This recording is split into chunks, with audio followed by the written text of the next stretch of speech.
Pada tahun 1970-an, sekelompok petualang sejarawan yang tergabung dalam tim peneliti sejarah Galuh memulai misi epik mereka untuk menyingkap misteri sejarah Galuh.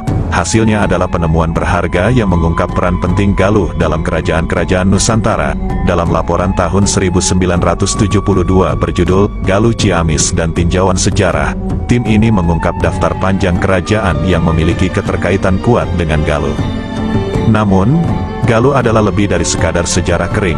Mumuh Muhsin Z mengungkapkan makna mendalam kata Galuh. Dalam bahasa Sanskerta, kata ini mengandung arti permata yang paling baik, memberikan gemerlap sejarah Galuh. Dalam bahasa Sunda, Galuh bisa dimaknai sebagai galeo, yang berarti bagian di dalam pohon yang paling keras, memberikan dimensi simbolis yang mendalam.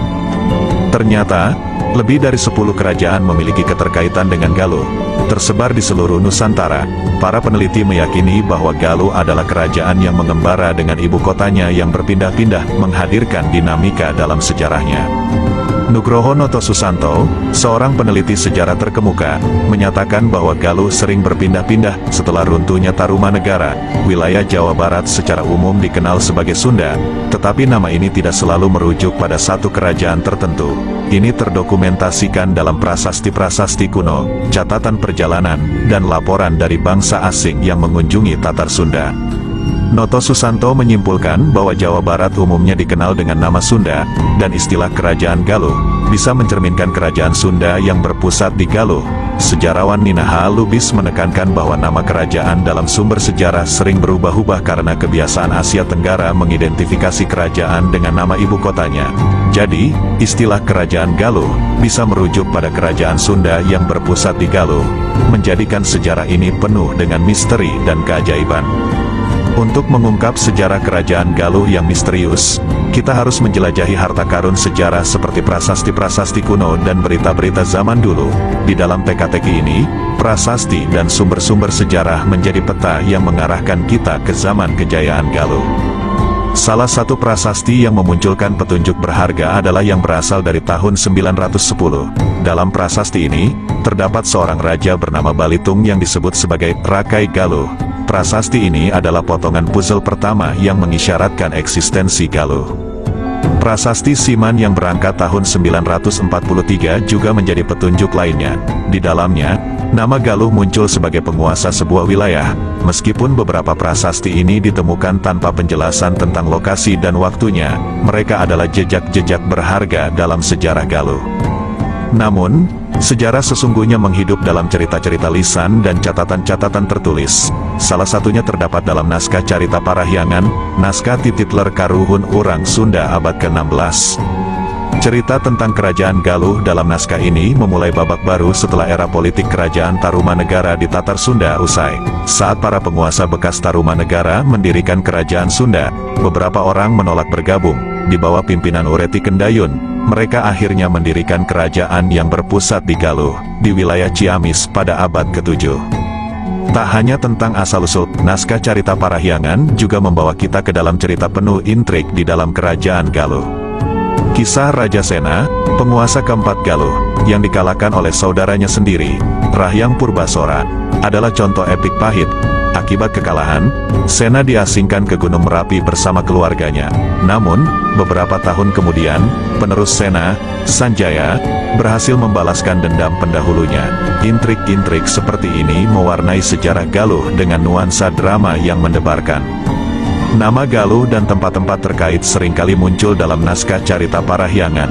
Wilayah-wilayah yang disebutkan di dalam naskah ini umumnya terletak di Jawa Barat bagian timur, sesuai dengan perjanjian dengan penerus Tarumanegara. Dari kisah-kisah ini, kita dapat menyimpulkan bahwa pada abad ke-8 Masehi, ada sosok Raja Sanjaya yang berkuasa dengan gagah di Galuh. Sejarah kerajaan Galuh, yang tersembunyi dalam kabut waktu, mengungkapkan misteri dan dramanya melalui sumber-sumber sejarah yang berharga.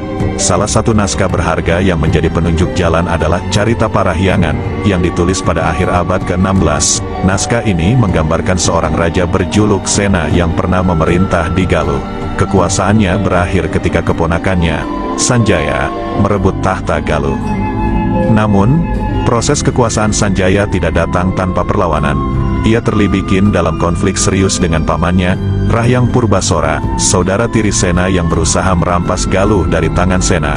Akibatnya, Purbasora memaksa Sena dan keluarganya untuk diasingkan ke Gunung Merapi. Nugroho Noto Susanto dan rekannya dalam Sejarah Nasional Indonesia Jilid 2, mencatat bahwa Gunung Merapi dalam Carita Parahyangan, sebenarnya merujuk pada bukit bernama Merapi di daerah Kuningan, Jawa Barat. Hal ini didasarkan pada pola penamaan tempat di naskah tersebut, yang cenderung mengacu pada wilayah Sunda bagian timur. Noto Susanto bahkan mencatat keterberatan atas upaya sebelumnya untuk memindahkan panggung peristiwa ini ke Jawa Tengah secara keseluruhan. Sanjaya sendiri ikut diasingkan bersama Sena. Setelah dewasa, Sanjaya mencari perlindungan kepada saudara tua ayahnya yang berdiam di Denuh. Carita Parahyangan kemudian melanjutkan dengan narasi kemenangan Sanjaya dalam merebut kekuasaan dari Rahyang Purbasora, sehingga Sanjaya menjadi Raja Galuh pada pertengahan abad ke-8.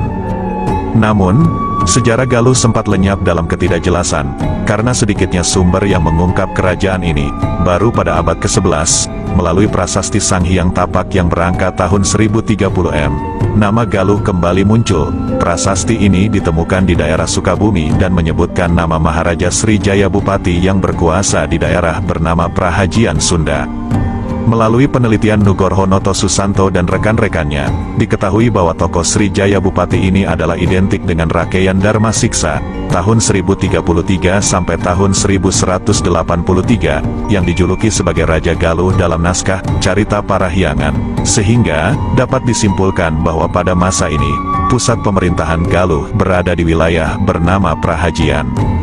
Sejarah Galuh juga mengungkapkan bahwa Dharma Siksa mampu mempertahankan kekuasaannya dalam jangka waktu yang lama karena dukungan yang ia terima dari para pendeta yang memegang teguh warisan budaya asli Sunda, yaitu Sang Hyang Dharma dan Sang Hyang Siksa. Sehingga, sejarah Galuh adalah catatan epik tentang perjuangan, konflik, dan warisan budaya yang kaya, yang membentuk kerajaan ini selama berabad-abad.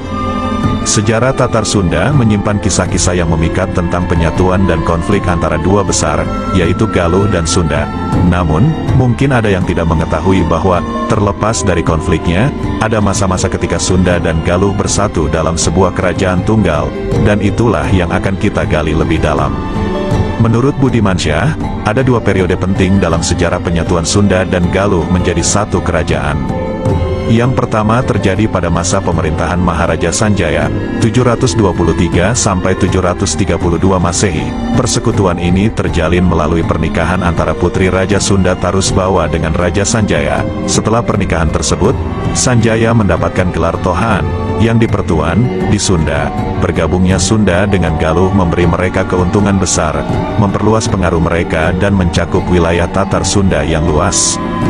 Proses penyatuan kedua terjadi saat Galuh sudah memerintah dari wilayah Kawali, Ciamis.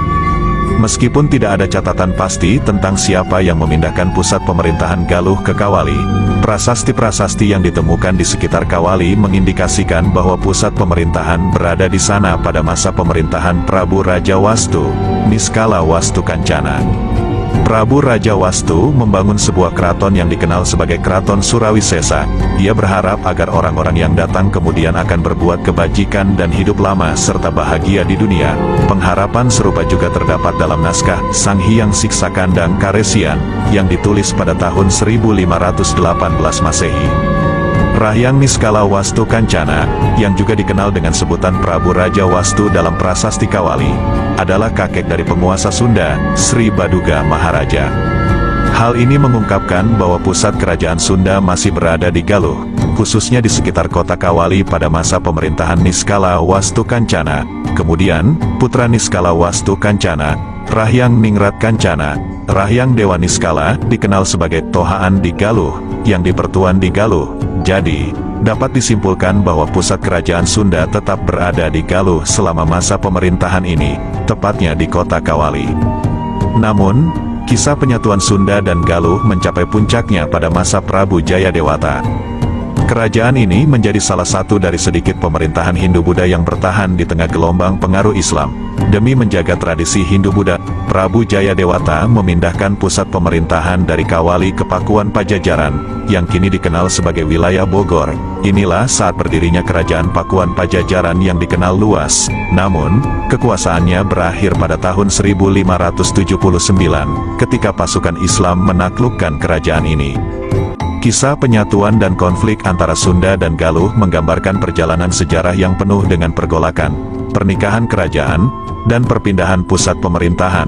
Melalui berbagai periode ini, Sunda Galuh mempertahankan warisan budaya Hindu-Buddha mereka, meskipun akhirnya tergerus oleh pengaruh Islam yang datang.